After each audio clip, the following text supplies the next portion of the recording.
Hi. This is my wife, Tilly. Pleasure to meet you, Tilly. Yeah. Dude, this is, wow. Okay, they're playing tonight at Hard Rock. Hell yeah. How long's the set? We're playing 4 hours.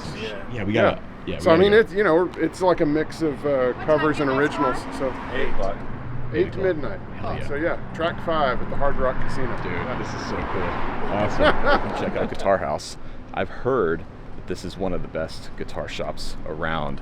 And I will say that's confirmed by the fact that I literally just ran into Zach Childs from Ask Zach, who is one of those people that has forgotten more about guitars and guitar tone and guitar history than I will ever know. So we're gonna check it out and see who's here and see what they got.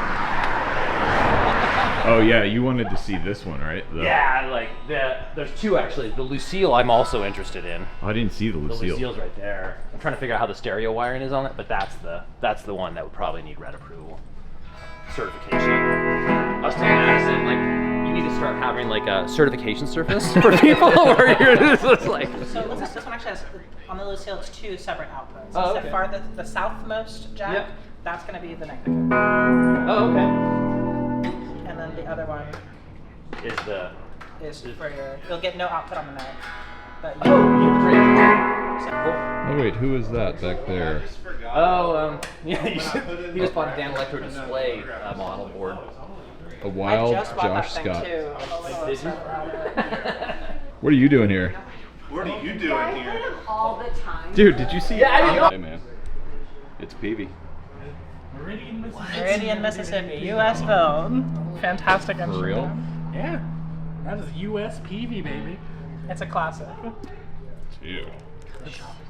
And the mirror pickguard. I like the PVT 160. You need the PV Mantos. Oh my god, I've seen this in a catalog. This is the coolest, dumbest guitar. It's so bad that it's amazing now. Exactly. It's like for a kid, right? Or something. Like a lower line. Yeah. I mean, it's super tiny. like the T15 and like all that stuff. I heard Hartley Peavy drew this on a napkin in a Las Vegas casino. The rest is history. Well, what, like 930 of them? Not many. That's up your alley, man. I know. You could gig the rest of your life with this one pedal rack. Honestly, it's kind of everything I use in the world. He does make one of my favorite fuzz space circuits. I bought it, but are you buying more pedals? I'm gonna leave with a couple, I bet. I don't have this. What is that? I love the double drive so much. That's the double drive times 3. That's 3 double drives, man. That's 6 drives. You get what I'm saying? Have you ever added? Let me tell you something about addition. Let me tell you something about math. Look how much dust. I think the amount of dust on a pedal is there's like percentages of discount with layer of this. So if you're shopping and you see a layer of dust, the store has to give you 45% off. Right. That's Josh Scott certified. That's the kind of pedal you plug in and you're like, I love this. You know what I mean? It's one of those things, you never heard of it. I've heard of it, I don't have an idea of what it is. I feel like It's probably a tone bender. is Greg Koch associated with this diabolical crystal tone manipulator? So it's like paper mache or something?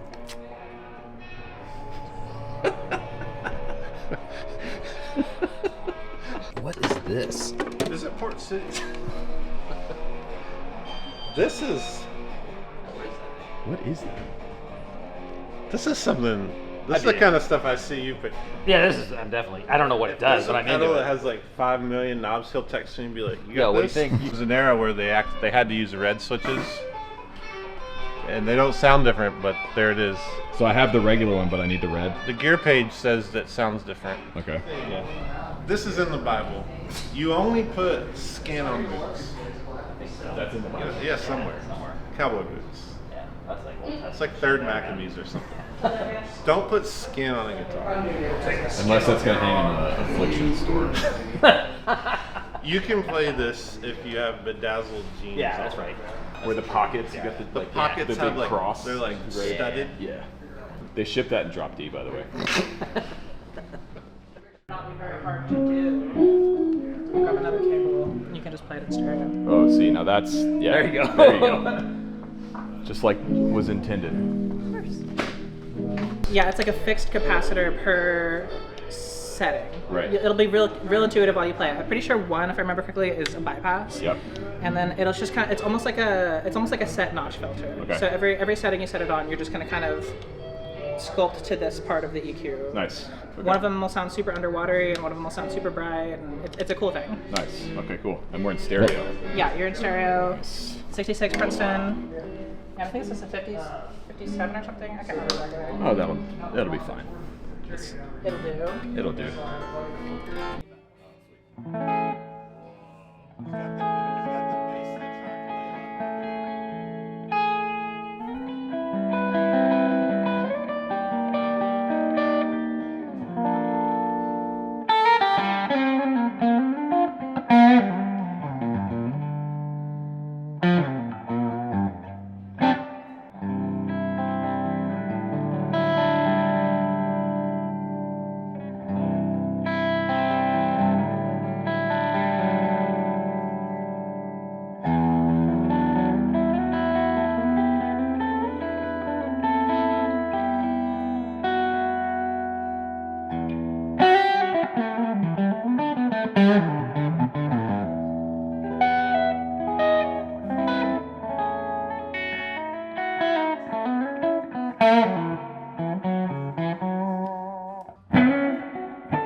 Dude, the stereo is wild. Wild, right? That's so cool.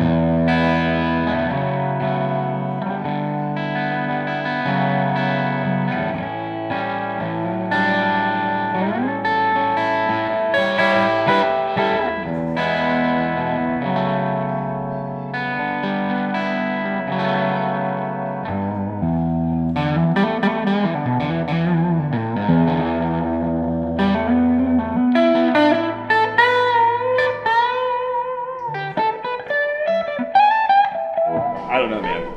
I mean, this is cool.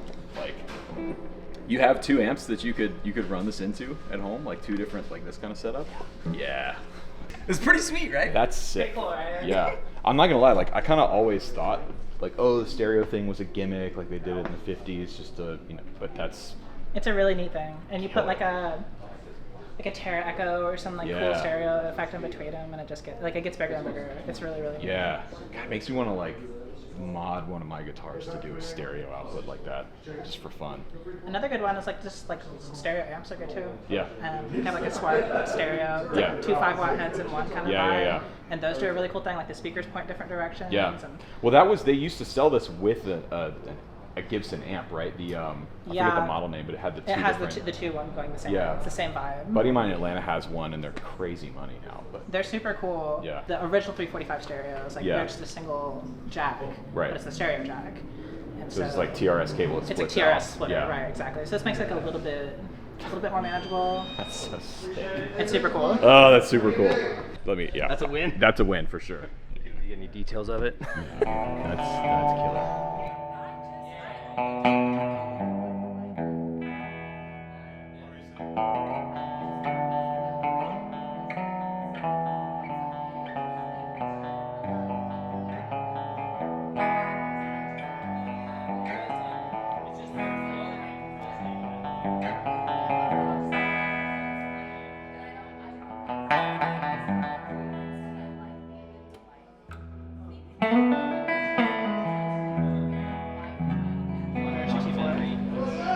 So this is the one to have. This is How would you follow? the era and everything. What's the? Do you guys have a price on it yet? I haven't priced it yet. I literally just finished cleaning it up yesterday. Not on the floor or anything, but just thought you might dig it.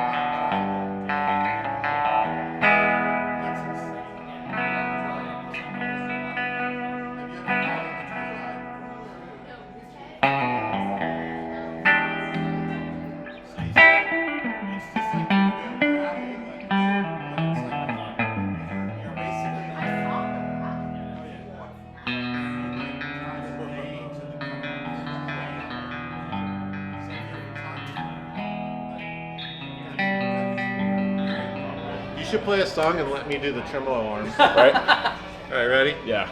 It's a commercial for Guitar House. This is what Leo had envisioned, I think, with the. All right. A lot of people don't know this is what Leo is trying to do. Yeah.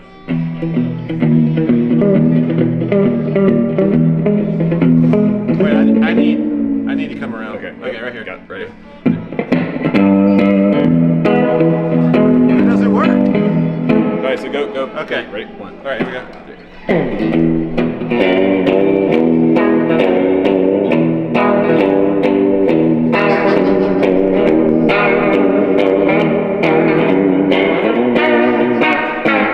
They doing it right?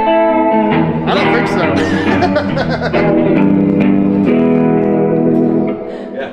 That's the Fender Tremolo, which should have been called vibrato. That's the Gilmore Yeah. cab, right? It's the RA200. Yeah. I walked back Yep. here and was like, Yep, that thing's incredible. And I've got a 100 too right here. so you've got the three horns up here, and then you've got I think it's 2 speakers down below or something like that. Or maybe just a single 15. I can't remember, but yeah. yeah, man. That's the thing. Eldon Shamblin was a great guitar player from Tulsa. He actually taught guitar lessons at Guitar House of Tulsa in its original location. That record, if you can find it, is amazing. He's the one that had the gold Strat. Joe had that one for a while. It was like a prototype gold 54 Strat that Leo Fender, I think, may have given to Eldon because he was such a fan of his music. Leo was a big fan of the Tulsa music scene as far as like the Western swing style of music being played at Kane's Ballroom. So there were a lot of prototype instruments and amplifiers that were tested out here, you know. So sometimes you'll find a steel or like a professional amp or something like that that's like, well, this is weird, I've never seen that. And it turns out that it was one that Leo had kind of like had these guys give a spin before they went into production. And then these guys were both basses that belonged to Carl Radel. We played with Bonnie Delaney, Clapton, played with Leon Russell, Derek. I mean, that bass recorded Layla. So That's sick. yeah, and you'll notice that both of the road cases say the Eric Clapton group, Tulsa, Oklahoma. So he basically pulled all of his players from this town. I never knew that. Yeah. There's a lot of history in Tulsa. There's a lot of unknown history in Tulsa. So I actually have the original P-bass neck that goes with that. So it's a 60, I think it's an early 65 P-bass. The neck's dated like February 65. And then in like 68, I think he ordered that jazz bass neck with, for some reason it has the red sparkle headstock. This is a pump organ that was manufactured in Japan. It was signed off on October 4th of 1958. There you see the made in Japan. And basically it's never been uncrated. It's actually magnets on here. Oh, nice. So it does come off. Yeah, you don't see these very often, so.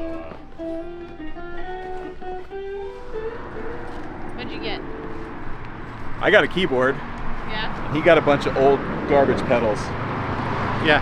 Hey, just so you know, this is your warning. Look at what he's got. And don't say we didn't warn you. And don't say you wanted these. Yeah, nobody wanted that. These were on a clearance shelf covered in dust.